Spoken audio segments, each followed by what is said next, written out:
आज पर्युषण महापर्व का दूसरा दिन। तो सबसे पहले भगवान महावीर स्वामी को हम याद करते हैं। जय महावीर भगवान, मन मंदिर में आओ, मन मंदिर में आओ, धरो निरंतर ध्यान। जय महावीर भगवान।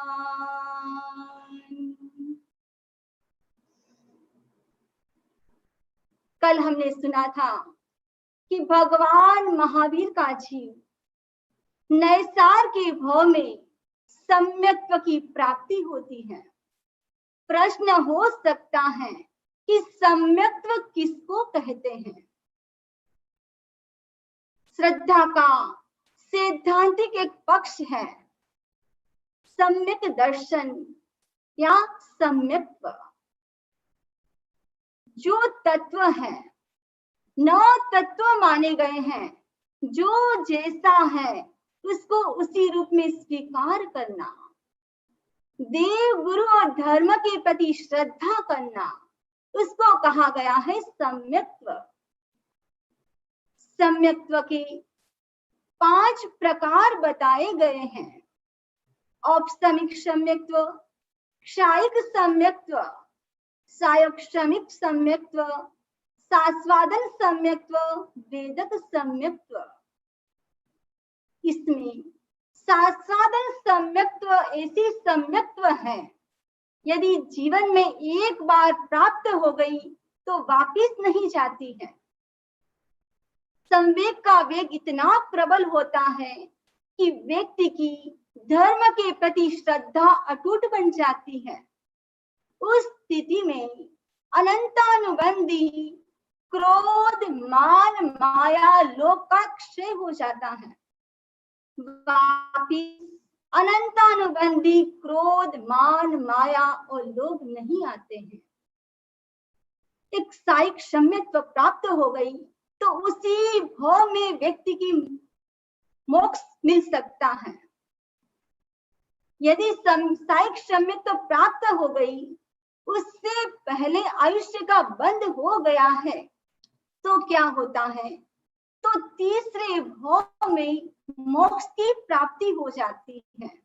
एक तो यह भाव, उसके बाद एक और भाव और तीसरे भाव में मोक्ष की प्राप्ति हो जाती है। ये जो सम्यक्त्व है उसके 5 लक्षण बताए गए हैं। सम, संवेग, निर्वेग, अनुकंपा और आस्तिक्य। सम्यक्त्व के 5 लक्षण हैं। कहा गया है शांत है आवेग सारी, शांति मन में व्याप्त है, मुक्त होने की हृदय में प्रेरणा पर्याप्त है, वृत्ति में वैराग्य, अंतर भाव में करुणा विमल, अटल आस्थाएं सभी सम्यक्त्व के लक्षण सबल। सम में क्या होता है कि उपसम का भाव। संवेग, सम्यक यानी मोक्ष की अभिलाषा। निर्वेद यानी संसार से विरति। अनुकंपा यानी दया का भाव। और है आस्तिक्य, कर्म, आत्मा, परमात्मा आदि में विश्वास करना। सम का मतलब है क्रोध, मान, माया, लोभ का उपशमन। ये जब हो जाता है तब क्षण क्षण में क्रोध नहीं आता है, न अभिमान का नाक फण उठता है, न छल कपट का भाव प्रबल होता है और न लोभ की गहरी आसक्ति होती है। संवेग यानी मुमुक्षा भाव, मोक्ष चाहने की तीव्र अभिलाषा। संसारी प्राणी कर्मों से और शरीर से बंधा हुआ है। इससे छुटकारा पाने की अभिलाषा का नाम है संवेग। निर्वेग यानी संसार से विरक्ति का भाव। जैसे जल में जो कमल है और कीचड़ के अंदर रहता है फिर भी निर्लिप्त रहता है, वैसे ही व्यक्ति संसार में रहते हुए भोग में आसक्त नहीं होता है, उसको कहा जाता है निर्वेग यानी संसार से विरक्ति का भाव। जो धाय माता होती है, बच्चे का पालन पोषण करती है, उनको क्या लगता है? उसको लगता है कि जो बेटा है वो मेरा नहीं है। ये क्या है कि उसके प्रति अटैचमेंट का भाव नहीं है, संसार से व्यक्ति का भाव। उसके बाद है अनुकंपा। अनुकंपा में सब प्राणियों के प्रति दया और करुणा का भाव। अनुकंपा दो प्रकार की होती है, सावध्य और निर्वध्य। जो सावध्य अनुकंपा है उसमें क्या है? उसके अंतर्गत मोह मिश्रित अनुकंपा है। जो निर्वध्य अनुकंपा है वो पापाचरण से आत्मा को बचाने के लिए है। जो निर्वध्य अनुकंपा है वो कैसी है? वो सम्यक्त लक्षण यही अनुकंपा बनती है। और उसके बाद आस्तिक्य, आत्मा आदि में विश्वास करना। आत्मा, परमात्मा, कर्म, धर्म जो उसका फल है व्यक्ति को भोगना पड़ता है। पूर्व जन्म, पुनर्जन्म आदि में विश्वास करना, उसका नाम है आस्तिक्य। इस प्रकार नैसार के जीव में क्या किया? सम्यक्त को प्राप्त किया, रख कर की सद्भावना, गया स्वर्ग नैसार, प्राप्त किया मुनि संग से सम्यक्त बोध उधार। नैसार के जीव ने सम्यक्त को प्राप्त कर लिया, ने शुभ योग से वहां पर अपनी आयुष्य को पूर्ण कर नैसार का जीव प्रथम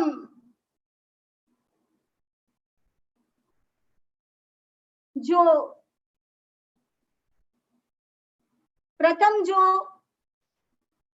देवलोक है वहां पर पल्लोपम वाली स्थिति के देव बनते हैं। और वहां पर पल्लोपम वाली स्थिति वाले देव बनते हैं। तो पल्लोपम किसको कहते हैं? पल्लोपम, पल्लोपम का मतलब है कि 4 कोस ऊंडा, 4 कोस चौड़ा और 4 कोस गहरा ऐसा एक कुआं है। वो कुआं जिसके अंतर्गत योगलिक के जो बाल है, वो योगलिक के बाल इतने पतले हैं, अपने से तो 1000 गुना पतले हैं। वो बाल ठसाठस कुएं के अंदर भरे हुए हैं और उसके ऊपर चक्रवर्ती की सेना भी चले तो भी वो ठस से मस नहीं होती है, इतने ठसाठस भरे हुए हैं। और 100 साल के बाद जब उसको एक एक बाल को निकाला जाता है और जब वो कुआं खाली रहता है तब क्या होता है कि उसको पल्लोपम कहा जाता है। अब नैसार का जीव सम्यक्त को प्राप्त करके प्रथम देवलोक में उत्पन्न होता है और वहां से अपना आयुष्य पूर्ण करके कहाँ जाता है? वहां से अपना आयुष्य पूर्ण करके अब नैसार का जो जीव है अपना आयुष्य पूर्ण करके महाराजा भरत चक्रवर्ती के वहां पर पुत्र के रूप में उत्पन्न होते हैं। उनके शरीर से तेजस्वी किरणें निकल रही थी, इसीलिए उसका नाम मरीचि रखा गया। एक बार विनीता नगरी में भगवान ऋषभदेव का पदार्पण होता है और जैसे ही भगवान ऋषभदेव का पदार्पण हुआ, भरत चक्रवर्ती अपने भाइयों के साथ, अपने बेटों के साथ और रानियों को लेकर वंदना करने के लिए समवस्तरण में पहुंचते हैं। और समवस्तरण में देवी देवता की विशाल सभा में भगवान देशना देते हैं। और भगवान ने जैसी देशना शुरू की और देशना सुनते सुनते मरीचि के मन में दीक्षा के भाव उत्पन्न हो जाते हैं। और जैसे ही दीक्षा के भाव उत्पन्न हुए और मरीचि ने क्या किया, अपने माता पिता से आज्ञा ग्रहण कर भगवान के पास मरीचि दीक्षित हो जाता है। अब दीक्षा ग्रहण करने के बाद मरीचि 11 अंगों का स्वाध्याय करता है, 11 अंगों को का जो ज्ञान है इसको ग्रहण करता है। अब उनके मन में जो साधु के 22 परिश्रय बताए गए हैं, सर्दी गर्मी, अब मरीचि को लगता है कि ये परिश्रय सहना मेरे बस की बात नहीं है। अब क्या करूं, क्या मैं वापिस घर पर चला जाऊं? मरीचि ने सोचा कि वापिस घर पर जाना, लोगों के बीच में क्या होगा, अवज्ञा होगी। इससे अच्छा है मैं तापस धर्म को स्वीकार करूं। और तापस धर्म को स्वीकार तो करूंगा, लेकिन कुछ ऐसे अपवाद हैं उसकी मैं छूट रखूंगा। और उसके साथ साथ जो मरीचि क्या बन जाता है, तापस बन जाता है। उसने कुछ छूट रखी, जैसे मुनि केश लूचन करते हैं, लेकिन मैं क्या करूंगा, जटा रखूंगा, चोटी को धारण करूंगा। और सर्दी गर्मी आदि से बचने के लिए मैं छत्र को धारण करूंगा। और पैरों की रक्षा के लिए मैं खड़ाऊ यानी चप्पल पहनूंगा। सुगंध के लिए ललाट पर चंदन लगाऊंगा। मुनि लोग स्नान से विरत रहते हैं, मैं लिमिट पानी से स्नान करूंगा। मैं गांव और शहर के बाहर रहूंगा, लेकिन मैं विहार तो भगवान के साथ ही करूंगा। मुनि लोग प्रॉपर्टी कुछ भी अपने पास नहीं रखते हैं, लेकिन मैं मुद्रा अपने पास रखूंगा। मैं दीक्षा के लिए तैयार तो करूंगा, लेकिन दीक्षा के लिए तैयार करने के बाद दीक्षा ग्रहण करने के लिए मैं भगवान के पास भेजूंगा। मैं तापस धर्म को स्वीकार करूंगा, साथ साथ में मैं अनुव्रत को स्वीकार करूंगा। इस प्रकार जो मरीचि है उसने कुछ नियम की छूट रखी। एक क्रम लंबे समय तक चलता रहा और एक बार भगवान का अयोध्या नगरी में पदार्पण होता है।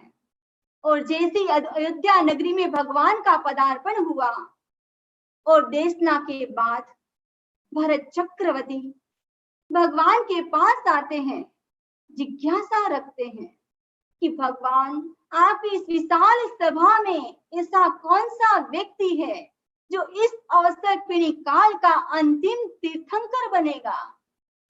तब भगवान ने कहा, इस विशाल परिषद के बाहर बैठा हुआ तुम्हारा पुत्र मरीचि इस अवसर पीढ़ी काल का अंतिम तीर्थंकर बनेगा। भगवान ने 3 बातें बताई। पहली बात कि जो मरीचि है प्रथम क्या बनेगा, वासुदेव बनेगा, त्रिपुष्ट वासुदेव। और दूसरा वह मुक्का नगरी में प्रिय मित्र नाम का चक्रवर्ती बनेगा। और तीसरे पद की बात कही कि इस अवसर पिणी काल का अंतिम तीर्थंकर भगवान महावीर बनेगा।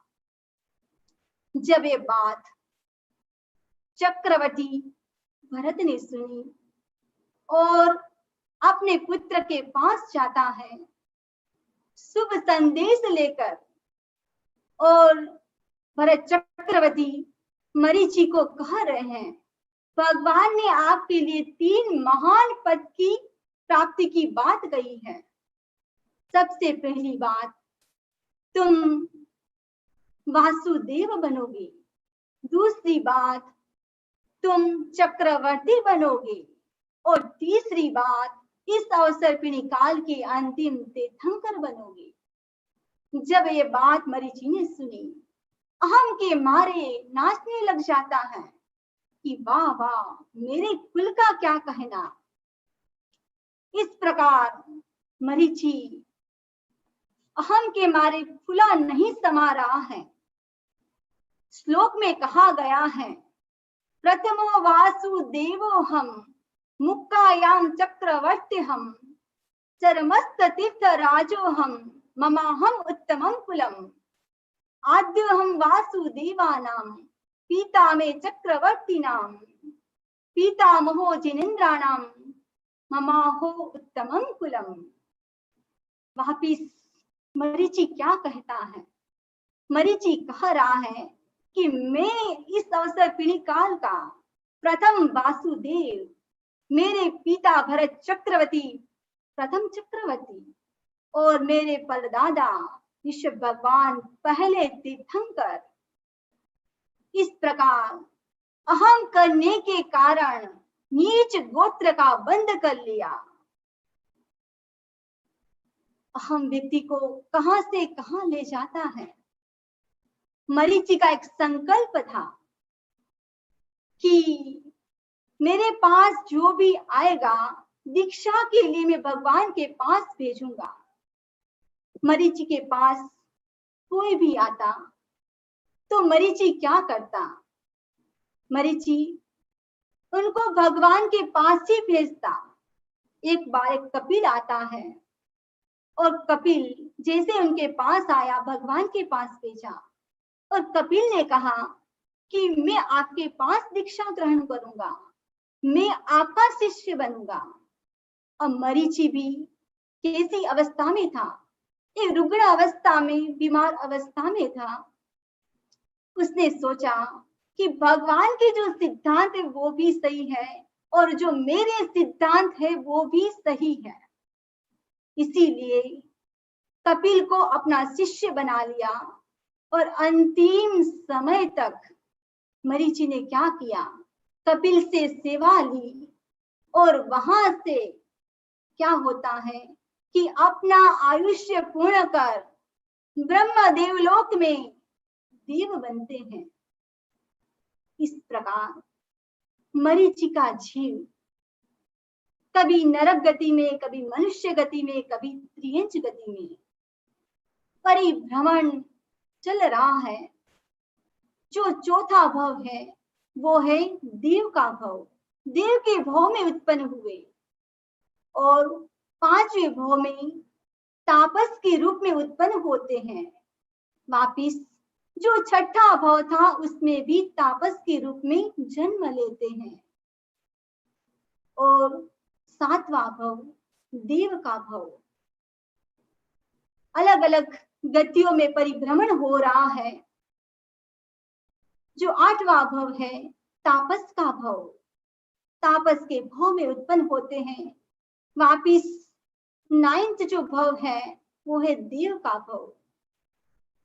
हम संसार में देखें, जन्म मरण का चक्र चल रहा है, आत्मा आगे और बढ़ रही है।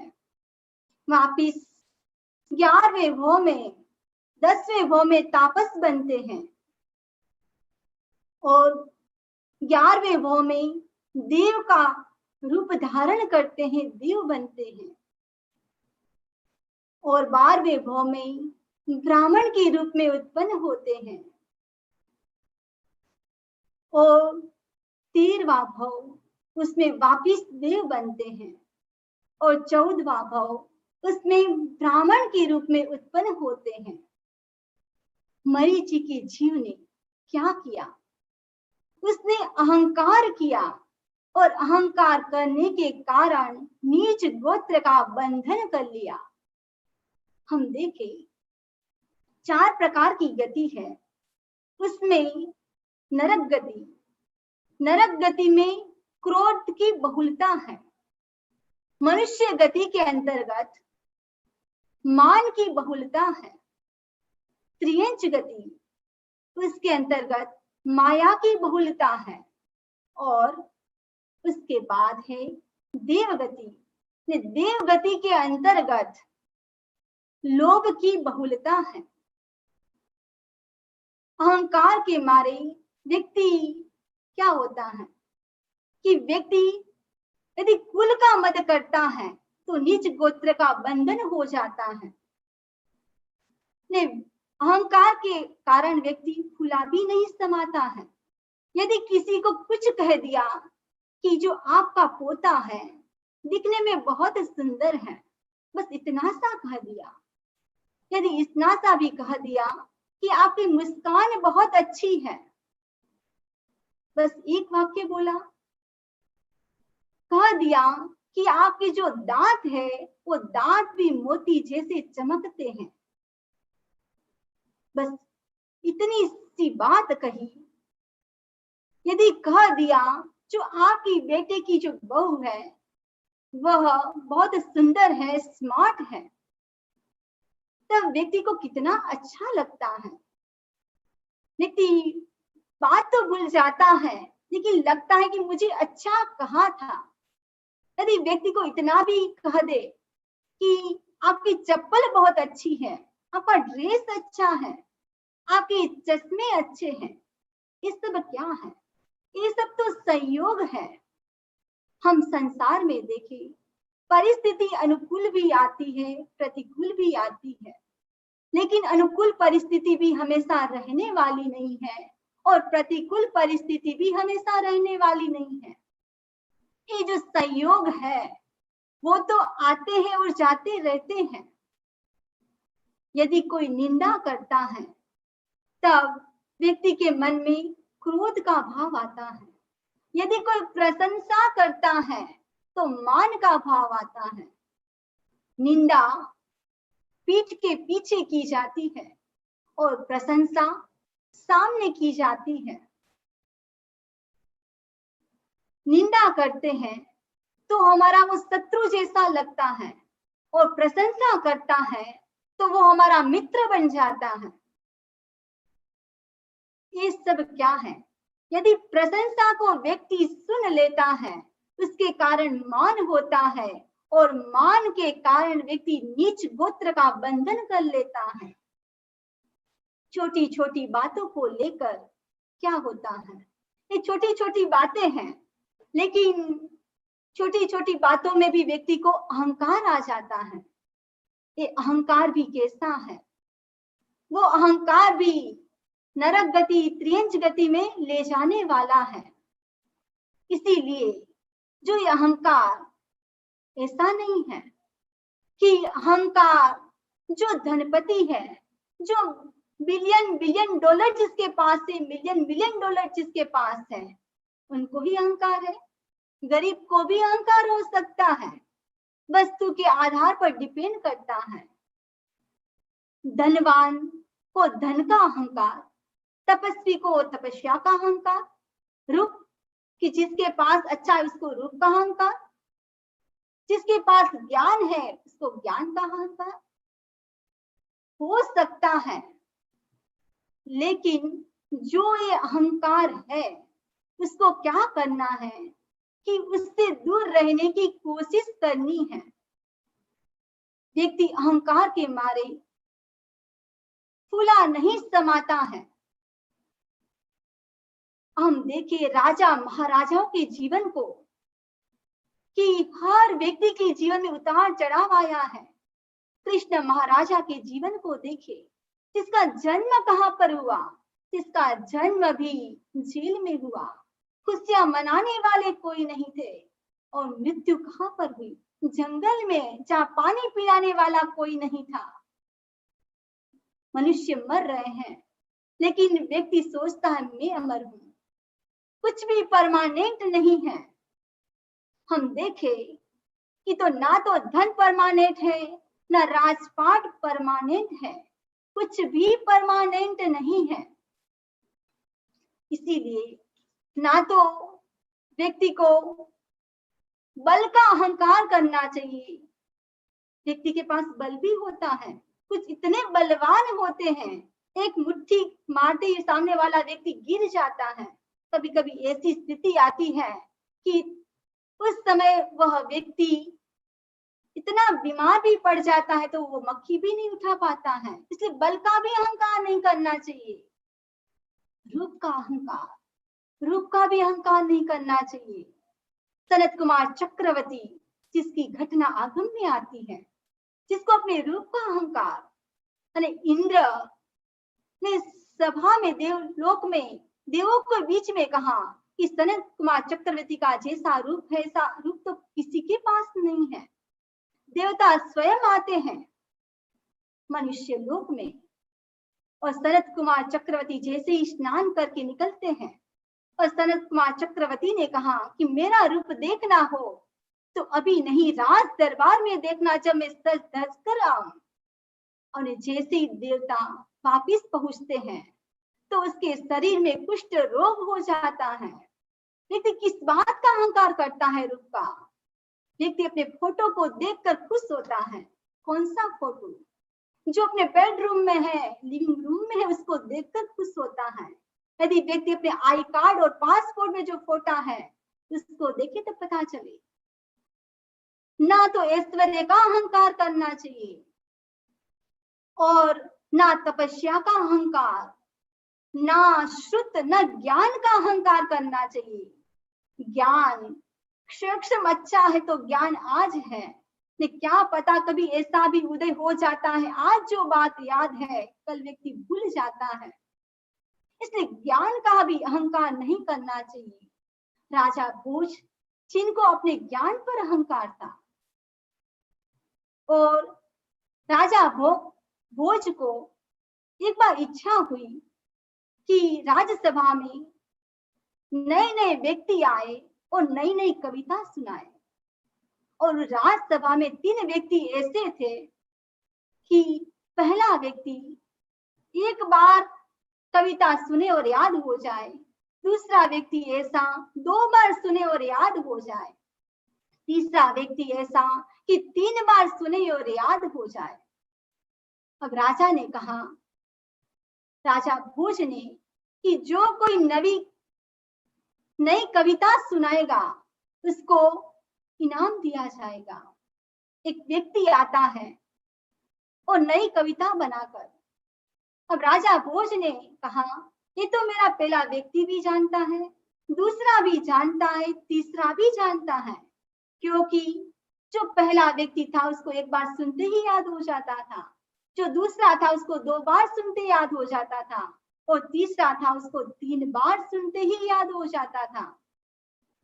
एक बार ऐसा समय आता है कि उस राज दरबार में एक बुद्धिमान कवि आता है, ऐसी कविता बनाकर आता है।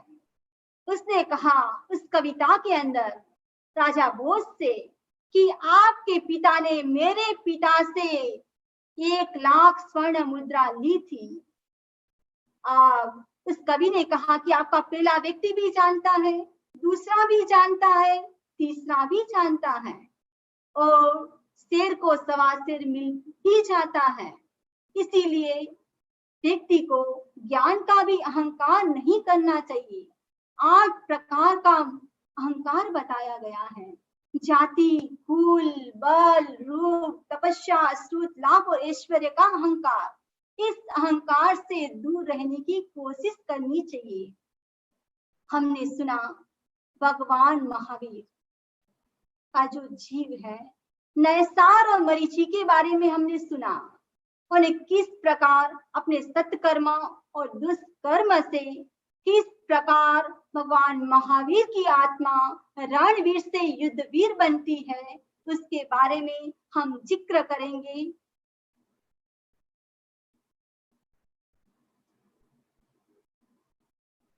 प्रतिक्रमण का अर्थ, जो प्रतिक्रमण है उसके अंतर्गत बहुत सारी पार्टियां हैं। नमस्कार सूत्र, वंदना विधि, इर्यापथिक सूत्र, कायोत्सव प्रतिज्ञा, चतुर्विंशति स्तव, सक्र स्तुति, सामायिक प्रतिज्ञा, प्रायश्चित सूत्र, वंदना सूत्र और भी कुछ पार्टियां हैं। ये प्रतिक्रमण के अंतर्गत ये सब पार्टियां आती हैं। वंदन विधि, जैन धर्म में वंदन विधि का एक अपना विधान है। गुरु इष्ट आराध्य को वंदन करना, उनके चरणों में झुकना, चरणों को स्पर्श करना, चरणों को स्पर्श करके एक प्रकार की शक्ति ऊर्जा प्राप्त होती है और व्यक्ति मन वचन काया से स्वस्थ बनता है, आत्मस्थ बनता है। ये वंदन विधि, वो तिखुतों का पाठ। जब भी हम ये पाठ बोले तब क्या होना चाहिए, हमारा जो उच्चारण है वो उच्चारण भी शुद्ध होना बहुत जरूरी है। जैसे तिकुत्तो बोलते हैं तो जो क आधा है तो जो आगे वाला जो शब्द है उसके ऊपर जोर आएगा। तिकुत्तो आयाहीनम पयाहीनम करेमि वंदामि नमंसामि सक्कारेमि सम्मानेमि कल्याणम मंगलम देवयम चेयम पूजवासामि मध्येन वंदामि। यहाँ पर देवयम है, देवयम नहीं है। काफी भाई बहन क्या बोलते हैं, देवयम, पर ये है देवयम।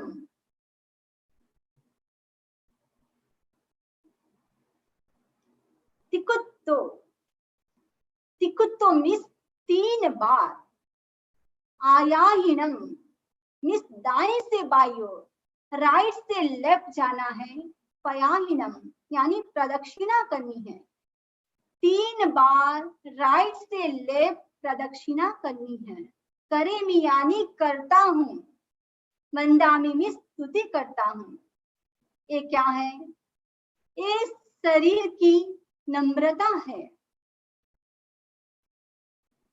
वंदामि यानी नमस्कार करता हूं, सक्कारेमि सत्कार करता हूं, सम्मानेमि सम्मान करता हूं, कल्याणम आप कल्याणकारी है। ये जो शब्द है वह वाचिक विनम्रता के प्रतीक है। मंगलम मंगलकारी है। कौन है मंगलकारी, ये द्रव्य भी मंगल होते हैं, नारियल, फूल, चावल, रोली, मोली, पर यहाँ पर मंगल किसके लिए बताया गया है, गुरु के लिए बताया गया है कि आप मंगलकारी हो। संसार चक्र से, जन्म मरण के चक्र से पार पहुंचाने वाले आप ही हो, आप ही मेरे लिए मंगल हो। देवयम मिस धर्मदेव, अब जो तीर्थंकर के प्रतिनिधि गुरु होते हैं, अब इसमें देवयम के लिए धर्म देव कहा गया है। अब वैसे देखे तो देव से भी बड़े कौन है, गुरु है। अब जैन दर्शन भोग विलासी देवी देवताओं की उपासना करना नहीं सिखाता है। अध्यात्म का मार्ग कौन से देवी देवता की उपासना करना सिखाता है, जो जिसकी आत्मा में विशुद्ध चारित्र की लो जल रही है, उस की वंदना करना सिखाता है। चीयम यानी आप कैसे हैं, ज्ञानवान है। पजवा सामी आपकी उपासना करता हूँ। उपासना में गुरु की सन्निधि में जाना, संतों की सन्निधि में, साधुओं की सन्निधि में, उसके पास वंदना करना, उसके पवित्र आभा मंडल में बैठना, ज्ञान को ग्रहण करना, ये क्या है? ये है उपासना। मध्येण वंदामी, मध्येण वंदामी मिस मस्तक झुकाकर, वंदामी मिस वंदना करता हूँ। ये मध्येण के बाद जो शब्द आ गया है वो थोड़ा सा गलत है। वंदना, वंदना का अर्थ क्या है? वंदना मिस स्तुति करना, नमन करना, वंदन करना, ये वंदना का ये अर्थ है। जो ये नेक्स्ट है, वंदना का आध्यात्मिक लाभ। गौतम ने भगवान महावीर स्वामी से प्रश्न किया और कहा, वंदन वंदन एणम बनते जीवे किम जनई, वंदना करने से जीव क्या प्राप्त करता है? तब भगवान ने कहा कि वंदना करने से जीव नीच गोत्र का उच्च गोत्र का तो बंधन करता है और नीच गोत्र का क्षय करता है। वंदना करने से तीर्थंकर गोत्र का बंधन होता है। ज्ञाता सूत्र आगम के अंदर कहा गया है, तीर्थंकर गोत्र के 20 कारण बताए गए हैं और 20 कारण में से एक कारण है कि वंदना करने से तीर्थंकर गोत्र का बंधन हो जाता है। विनय की आराधना होती है। विनय आप सब जानते हैं, बाहुबली दीक्षा लेने के बाद 1 साल तक साधना करते हैं। उनके भाई के पास नहीं जाते हैं।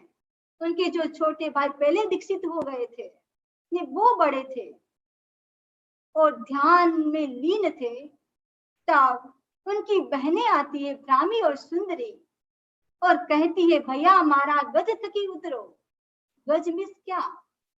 जो अभिमान रूपी गज है उससे नीचे उतरो। इतना सुनते ही बाहुबली क्या करते हैं, उनके चरण आगे बढ़ते हैं और केवल ज्ञान, केवल दर्शन की प्राप्ति हो जाती है। ये विनय की आराधना, शुद्ध धर्म की आराधना होती है। अर्थ आज्ञा का पालन होता है। गुरुजनों की पूजा, अहंकार का नाश हो जाता है और मोक्ष की प्राप्ति। एवं धम्मस्य विनयो मूलम परमो से मोक्षो, विनय धर्म का मूल है और इससे मोक्ष की प्राप्ति हो जाती है। उत्तरायण सूत्र का पहला अध्ययन, जिसकी शुरुआत विनय से हुई है। भगवान ने पहला चैप्टर क्या रखा? विनय।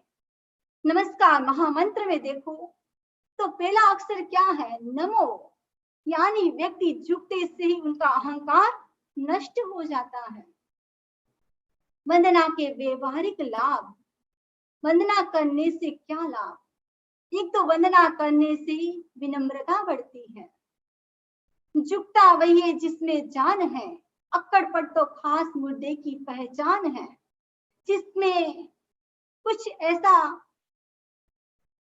वजन होता है तभी वह व्यक्ति झुकता है। वंदना करने से विनम्रता बढ़ती है। अहंकार का विसर्जन हो जाता है। सभी विज्ञान की दृष्टि से जो रीढ़ की हड्डी है वो लचीली बन जाती है। एड्रिनल ग्रंथि वो भी प्रभावित होती है और आवेग जो क्रोध, मान, माया, लोभ है उन पर भी नियंत्रण हो जाता है। वंदना के 2 प्रकार बताए गए हैं। एक तो है द्रव्य वंदना, एक है भाव वंदना। द्रव्य वंदना और भाव वंदना से क्या लाभ है? एक तो है द्रव्य वंदना, एक तो क्या है देखा देखी वंदना करना, प्रलोभन वश वंदना करना। इससे कर्म की निर्जरा नहीं होती है, ये तो मिथ्या दृष्टि और भवि की वंदना है। पालक ने पुरस्कार पाने के लिए द्रव्य वंदना की थी, इससे कोई निर्जरा नहीं होती है। भाव वंदना, मन वचन काय का प्रशस्त व्यापार हो, वह भाव वंदना कहलाती है। और भाव वंदना से भव परंपरा समाप्त हो जाती है, ऐसा प्रसंग मिलता है। महाराजा कृष्ण महाराजा का एक प्रसंग मिलता है। कृष्ण जी जो वासुदेव थे, तो श्री कृष्ण वासुदेव अपने मित्र के साथ वंदना करने के लिए अरिष्ट नेमि के पास पहुंचते हैं। और जैसे ही वहां पहुंचे और मन में ऐसी उत्कृष्ट भावना जगती है कि मैं सभी संतों को क्रम से वंदना करूं, और सभी संतों को क्रम से वंदना करनी शुरू कर दी। उनके साथ उनका जो मित्र था,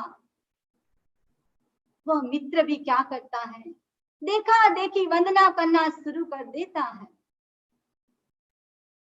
और वासुदेव श्री कृष्ण ने कहा अरिष्ट नेमि से कि मैंने 360 संग्राम यानी युद्ध को जीता, उसमें जितना श्रम नहीं लगा उससे भी ज्यादा वंदना में श्रम लगा है, इसका क्या कारण है? तब भगवान ने कहा आज तक तो आपने बाहरी युद्ध किया है, आज आपने भीतर का युद्ध किया है। ये वंदना करने से आपने 7वीं नार की, 6ठी नार की, 5वीं नार की, 4थी नार की का जो बंधन था उसको आपने तोड़ दिया है, आपने एक सम्यक्त्व को प्राप्त कर लिया है। तब वासुदेव श्री कृष्ण ने पूछा कि मेरे साथ जो मेरा मित्र है उसको क्या लाभ हुआ? तब भगवान ने कहा उसने तो काया का क्लेश किया है, उसने तो खाली देखा देखी वंदना की है, उनको वंदना करने से निर्जरा नहीं हुई है। ऐसा एक प्रसंग मिलता है राजा श्रेणिक का। राजा श्रेणिक पूरे परिवार के साथ समोसरण में पहुंचते हैं, और जैसे ही समोसरण में पहुंचे और समोसरण में पहुंचते ही और भगवान महावीर स्वामी को वंदना की, और भगवान महावीर स्वामी को वंदना करने के बाद मन में ऐसे उत्कृष्ट भाव आते हैं कि सभी संतों को क्रमशः में वंदना करूं, और सभी संतों को क्रमशः वंदना करते हैं। उत्कृष्ट भावना, निष्काम भावना से 500 मुनियों को वंदना की, और थोड़ा थकान का अनुभव होता है, और जैसे ही थकान का अनुभव हुआ और विश्राम किया। अब राजा श्रेणिक ने भगवान से कहा भंते कि आज मुझे जितना आनंद का अनुभव हो रहा है, ऐसा आनंद का अनुभव आज तक मुझे कभी नहीं हुआ। गौतम स्वामी ने भगवान महावीर स्वामी से पूछा भगवान कि राजा श्रेणिक ने जो वंदना की है उससे क्या लाभ हुआ? तब भगवान ने कहा कि राजा श्रेणिक का जीवन सुरम्य साई से नहीं लेकिन मलिन साई से लिखा गया है। वंदना तो की, वंदना करते करते 6 नारकी का जो आयुष्य तो कम कर दिया। यदि इस प्रकार यदि उत्कृष्ट भाव से वंदना करते तो जो 7 नारकी का जो आयुष्य बंधा हुआ था उसको भी नष्ट कर देते, लेकिन बीच में विश्राम किया। अब जो कर्म दलित बंधे हुए हैं उसको भोगना ही पड़ेगा। ये सुनते ही राजा श्रेणिक वापिस वंदना करना शुरू कर देते हैं। भगवान ने कहा अब समय बीत गया है। उस समय जो भाव थे निष्काम भाव, अभी आपके मन में सकाम भाव आ गए हैं, यानी कामना के भाव आ गए हैं। इस प्रकार राजा श्रेणिक ने कौन सी वंदना की? भाव वंदना। और भाव वंदना करते करते 6 नारकी का जो बंधन था उसको नष्ट कर दिया, तीर्थंकर गोत्र का बंधन कर लिया। वंदना करने से कितना लाभ होता है। जैन परंपरा में वंदन विधि, दिगंबर परंपरा में जब साधु को वंदना करते हैं तो नमोस्तु बोलते हैं, और प्रत्युत्तर में साधु भगवंत क्या कहते हैं? धर्म वृद्धि। मूर्ति पूजक संप्रदाय के अंदर जब वंदना की जाती है तो इच्छामि खमा समनो वंद्युम जाय मिसिहाय मथेन वंदामि, इस पार्टी से वंदना की जाती है। और प्रत्युत्तर में कहते हैं धर्म लाभ। और स्थानकवासी संप्रदाय में तिक्कुतों के पाठ से वंदना की जाती है और उसमें बोलते हैं दया पालो। तेरापन संप्रदाय में तिक्कुतों से वंदना की जाती है और प्रत्युत्तर में बोलते हैं जय भाई जय भाई। और स्तमनी को जब समश्रेणी जो वंदना की जाती है उसमें क्या बोलते हैं? भाई और बहन वंदामि नमम सामी। और स्तमनी जी प्रत्युत्तर में कहते हैं ओम अर्हम। प्रदक्षिणा कैसे करें?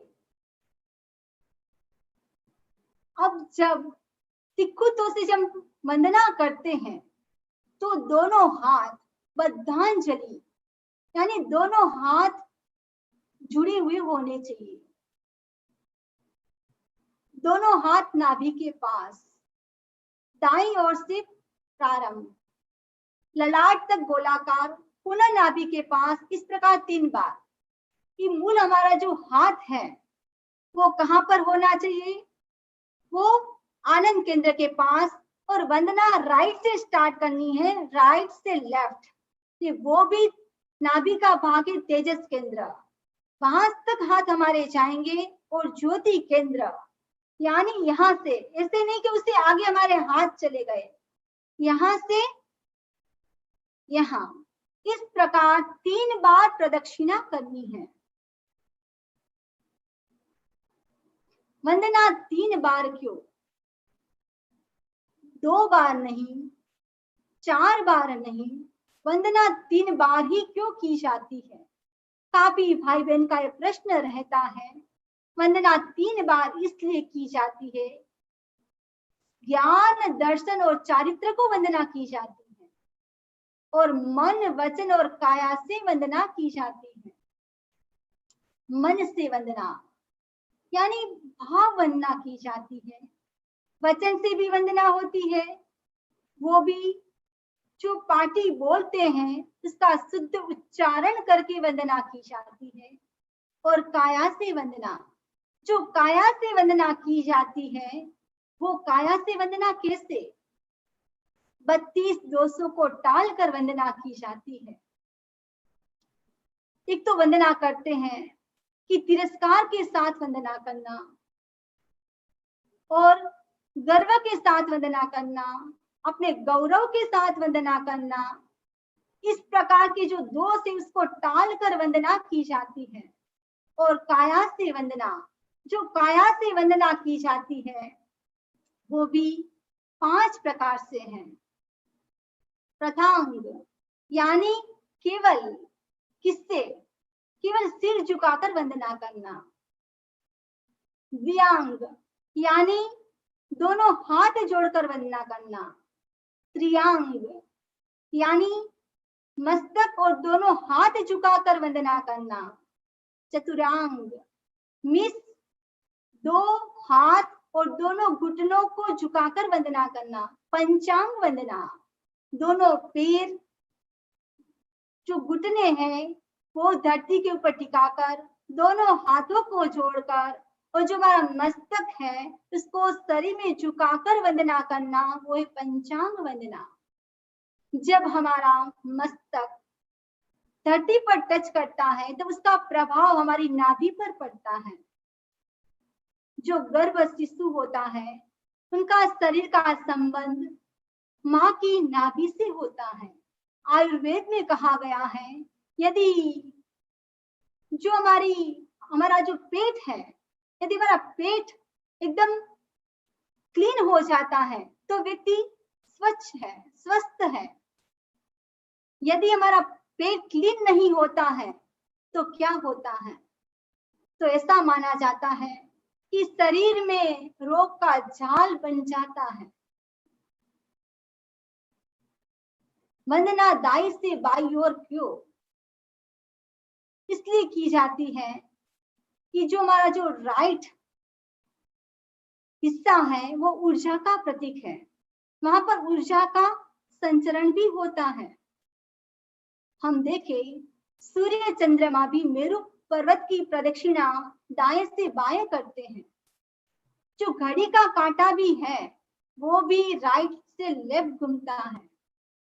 भगवान की आरती के समय जो थाली घुमाई जाती है वो भी राइट से लेफ्ट की तरफ जाती है। खाना भी लगभग भाई बहन राइट हाथ से ही खाते हैं। कोई अपवाद छोड़ दो, रुपयों पैसे का लेन देन भी लगभग राइट हैंड से भी होता है। जब शादी का समय होता है और उस समय दुल्हन और जो दूल्हा होता है उसका हाथ भी मिलाया जाता है तो दोनों का राइट हाथ मिलाया जाता है। जब तिलक भी किया जाता है वो भी राइट हाथ से किया जाता है।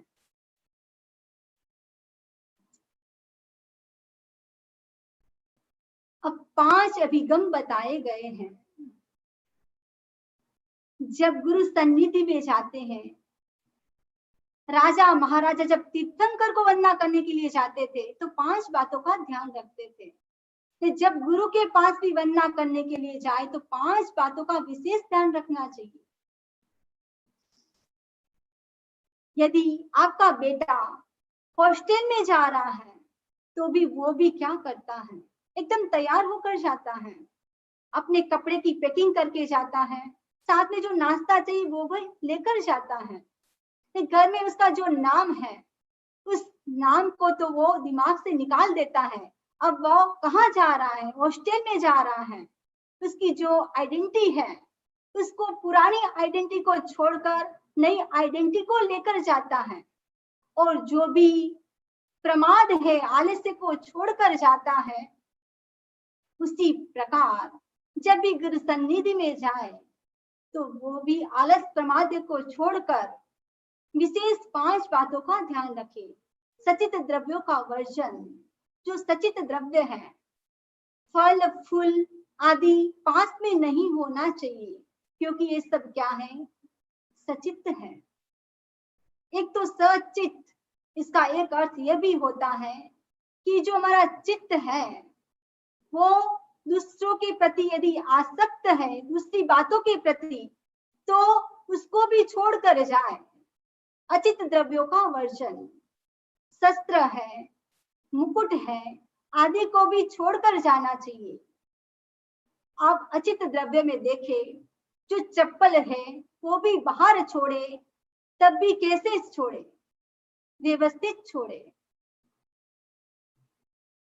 और जैसे स्थान में, भवन में, स्थानक में प्रवेश करते हैं सेंटर में, तब भी क्या करें, उसी समय जहां पे भी प्रवचन हॉल में भी एंटर करे तो आपके पास यदि आईफोन है तो उसको भी साइलेंट मोड में लेकर आए, यानी किसी को डिस्टर्ब नहीं हो। ये सब अचित द्रव्य है, उसका भी ध्यान रखना चाहिए। जो सामायिक का बैग है उसको भी ऐसे नहीं ऐसे पटक दिया, आसन भी ऐसे नहीं ऊपर से नीचे गिरा दिया, एकदम अच्छे से पूंजनी से पूंज कर और उसके ऊपर बैठकर सामायिक करनी चाहिए। वेशभूषा सादगीपूर्ण और शालीन हो। आप ऐसे स्थान पर जा रहे हो तो वेशभूषा का भी विशेष ध्यान रखना चाहिए और खुले मुंह नहीं बोलना चाहिए। जहां पर गुरु दिख जाए वहां पर तुरंत दोनों हाथ जुड़ जाने चाहिए। गुरु हमको देखे या नहीं देखे लेकिन हमारे दोनों हाथ जुड़ जाने चाहिए। वंदना करते समय हमारा मन एकदम गुरु के चरणों में एकाग्र होना चाहिए, भाव विभोर होकर वंदना करनी चाहिए। यदि आप कहीं पर भी जाओ ये 5 बातों को तो साथ में लेकर चले। यदि आप ऑफिस में भी जा रहे हो तो उसमें भी क्या करें, तो सबसे पहली बात है, जो घर की जो भी बातें हैं उसको छोड़कर जाए। और दूसरी बात है, आप जाए तो भी आपका ड्रेस है, शूज है, वो भी गंदे नहीं होने चाहिए, फटे हुए नहीं होने चाहिए। ये जो आपका ड्रेस है वो भी एकदम अप टू डेट यानी अच्छा होना चाहिए। नहीं, कोई भी आपको मिले साधार्मिक तो तुरंत हाथ जुड़ जाना चाहिए। और जो भी आप काम कर रहे हो उस काम को भी कैसे करना चाहिए, एकदम एकाग्र होकर उस काम को करना चाहिए। वंदना बड़ों को क्यों? वंदना बड़ों को करने से एक तो आशीर्वाद प्राप्त होता है, तो वंदना करनी चाहिए, चाहे गुरु हो चाहे पेरेंट्स हो। गुरु को वंदना, गुरु को वंदना भी कब? वो भी प्रातः काल ब्रह्म मुहूर्त में।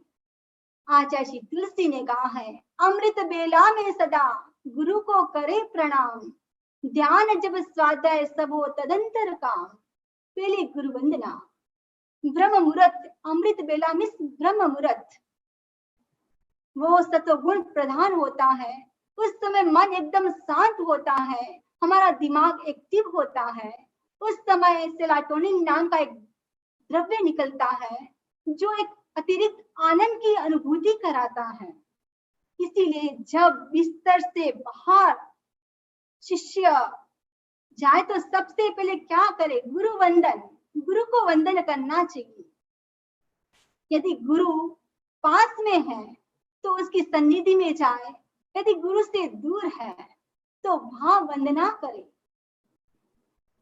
और एक है सिमंदर भगवान, सिमंदर भगवान को वंदना करे। ईशान कोण में सिमंदर भगवान के पास केवल ज्ञान है, वो तो हमको साक्षात देखते हैं, हम तो उनको देख नहीं पाते हैं। तो सिमंदर भगवान को वंदना करे। और जो रत्नाधिक है, जो रत्नाधिक साधु साध्वी होते हैं, ने जो छोटे साधु साध्वी उनको भी वंदना करते हैं। ने वैसे देखे तो जो घर में जो बच्चे हैं वो भी अपने पेरेंट्स को क्या करे? वंदना करे।